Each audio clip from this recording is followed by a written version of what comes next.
Hello and welcome to another modeling video. This is Alan from the McConaughey at YouTube with another model video covering the Mr. Weathering paint range.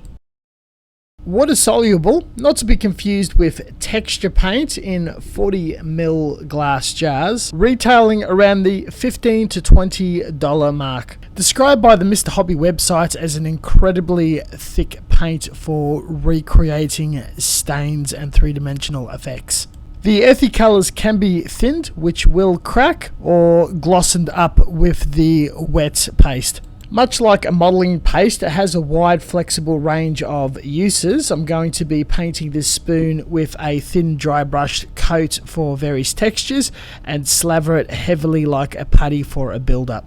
The spoon will symbolise weathering or painting on plastic or a already painted scale model. It can also be used on a primed surface or a build-up on an already textured and sculpted terrain or diorama piece with a bit of rock and putty work. We'll also apply a bit of a heavier solvent paint on top to see if it causes any issues. Being fairly soft and smooth, it's not too rough on your paint brushes and cleans up easy enough in water, alcohol or solvent-based thinners.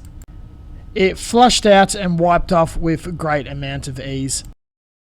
My concern is definitely with adhesion being alcohol based. On a textured and primed surface is fine.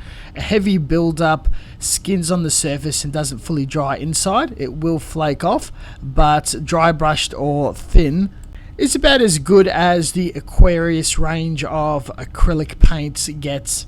I did 4 textures, including general streaks, zimmer it by pasting it thickly and stabbing it with a knife, a thick rock formation which completely flaked and fell off, then dry brushing in multiple directions and a few dabbing for a very light cast iron or general rock surface. The best one was clearly the cast iron rock surface end one, and that just only included a few coats of dry brushing in multiple directions and a final surface of dabbing for extra depth.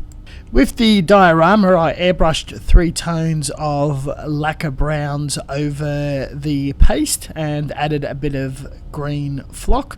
It popped very nicely and caused no issues or complications.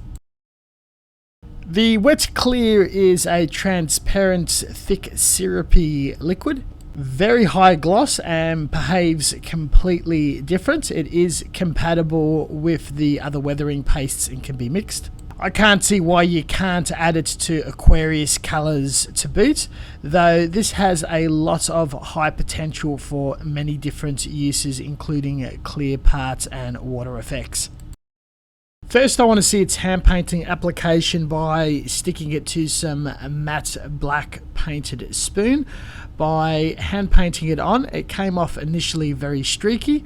It did clean up in thinner and wipe down with no issues. The dry time is incredibly stupid slow, though this is an advantage in its thick viscosity where it self-levels and dries perfectly high gloss and smooth for that resin wet look.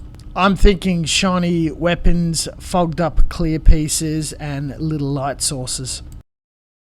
Going back to our little diorama, I'm going to create a water effect with a waterfall. This is simply easily made by drafting out a square, applying a few coats of PVA glue or resin on baking paper, allowing it to dry and adhering it to the 2 surfaces you want the water to flow. The 2 bodies of water has been built up with the weathering paste gloss. What really impressed me is the waterfall appeared to be slightly frosted and clouded. Applying 1 coat either side and it made it as clear as transparent glass, which was incredibly cool. The second thing I did was dab it into the 2 pools of blue depth to create water, and it self-leveled in a skin of water. I would not do a heavy build-up like resin, but it gave enough of a reflection if the undercolor is appropriate.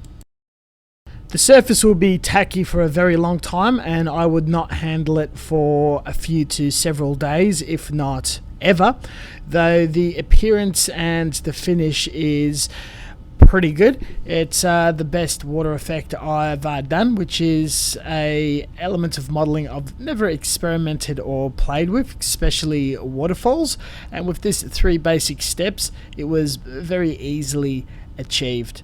It paired very well with the mud weathering paste, a little bit of paint, a little bit of flock, and everything is drawn together very nice.